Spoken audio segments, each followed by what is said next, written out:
सो क्या हाल चाल, मस्त एकदम बढ़िया। आज हम लोग एक अपडेट के बारे में बात करने वाले। वो यूट्यूब का अपडेट नहीं है, जो यूट्यूब का जो रेवेन्यू हम लोग जान पाते हैं, विड्रॉल कर पाते हैं, वो क्या है, गूगल एडसेंस। उसका एक बढ़िया अपडेट आ चुका है। जो एडसेंस हम लोग बार बार लॉगिन करते हैं ना, वो लॉगिन हम लोगों को आज से करना नहीं होगा। तो दोस्तों मैं आप लोग बताना चाहता हूँ वो क्यों, आप लोग बताना चाहता हूँ। जो हम लोग मनी को कितना जनरेट हुआ है, मतलब रेवेन्यू कितना जनरेट हुआ है, हम लोग को देखना पड़ता है ना।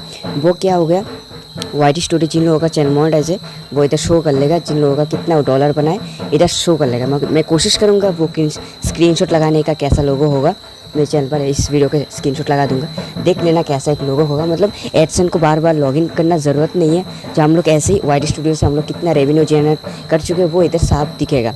तो एकदम हम लोग अर्निंग वगैरह भी देख सकते हैं और बार बार एडसेंस लॉगिन करने की ज़रूरत नहीं होगा। दोस्तों उम्मीद करता हूँ आप लोग समझ में आ गया होगा। मैंने 1 मिनट के अंदर आप लोगों को मैंने बता दिया। तो इस बात में चैनल को लाइक कर दो, साथ में चैनल को भी सब्सक्राइब कर दो। वीडियो पसंद आया है तो इस वीडियो को शेयर करो अपने दोस्तों के साथ, जो लोग क्रिएटर है और उन लोगों का चैनल भी मोनेटाइज है। तो आप लोगों को तो चलिए मिलते हैं नेक्स्ट वीडियो। आज के लिए बाय।